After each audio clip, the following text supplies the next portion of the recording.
Hello guys, in today's video I will be showing you how to fix emo black screen problem.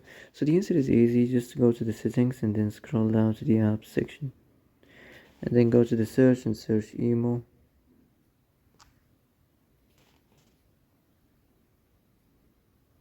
and then go to the storage, and here you will find this clear cache option. Click on it. So now you can go check it if it worked, and if it didn't you can try to restart your phone or turn the Wi-Fi off and on, or the Bluetooth or the airplane mode.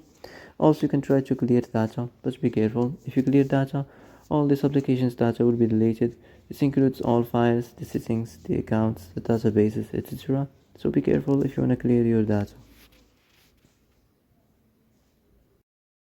And that's it for today's video. I hope this is the answer you've been looking for. If you like this video, don't forget to like and subscribe, and see you in the next video.